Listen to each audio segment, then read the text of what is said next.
the Wagner Group, which is a mercenary private contractor, but quite clearly in the pay of the Kremlin or under the command of the Kremlin, has put its footprints all over Mali and other parts of Africa, like the Central African Republic, for example, where it just basically is trying to push European influence out of Africa and put its own influence there. Now, thousands of international troops are withdrawing from the war-torn West African state of Mali as internal violence surges and Russian influence continues to grow.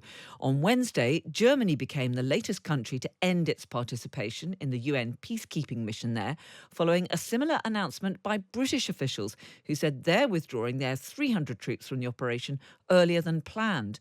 Well, a short time ago, I spoke to the Times' diplomatic editor, Roger Boys, who's an expert on Mali and the wider region, and I started by asking him why Britain is pulling its troops out of Mali. Frankly, it needs the troops somewhere else. It needs, at the moment, British forces and all European forces are quite stretched with the crisis in Ukraine. Not that they're actually fighting in Ukraine, but Poland, the NATO borders, they all need rotation of troops. And Mali is not leading anywhere, and that's the second thing. And the third thing is it's quite a hostile host government. And one of the reasons it's hostile is that Russia has been sowing some friction between the various international contingents. Yeah, I mean, the Armed Forces Minister, James Heappey, has said the government can't deploy our nation's military to provide security when the host country's government's not willing to work with us. Yeah, that's the point. But people listening who are not aware of actually what's going on in Mali, just explain very briefly, if you could, Roger, why we've got troops there in the first place. Well, it's an incredibly important strategic position if you care about different things. It's on a migration route. It's one of the few areas, you've probably saw that the world population's gone up to 8 billion. It's one of the few areas, sub-Saharan Africa in general, where the population is rising quite fast. And therefore, it's an almost permanent source of instability. And there's a war going on. There's fighting going on. And there is war going on, between what, the government and insurgents? Yes, and this is...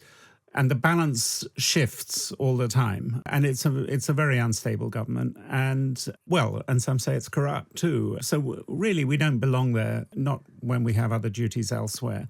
The last to stay is really, the French have withdrawn. And the Germans, who were the last to stay, I believe are now thinking of leaving too, or at least switching their allegiance to a rather minor UN body there. But the long-term reason for all of this is Russia, because the Wagner Group, which is a mercenary private contractor, but quite clearly in the pay of the Kremlin or under the command of the Kremlin, has put its footprints all over Mali and other parts of Africa, like the Central African Republic, for example, where it just basically is trying to push European influence out of Africa and put its own influence there.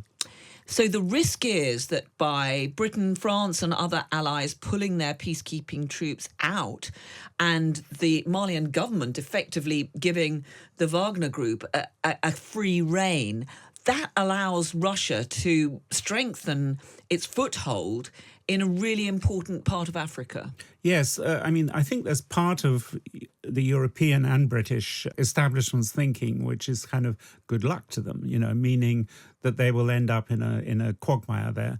But of course, these are places with large, interesting, important raw materials. And some of the countries, not always Mali, but others have rare metals. And you are handing over an important strategic piece of territory. And of course, life for many people in that part of Africa is very, very difficult. And we've heard reports of massacres, atrocities carried out during this conflict. And the Malian government itself has a pretty awful record on human rights. Yes, originally it was a French territory.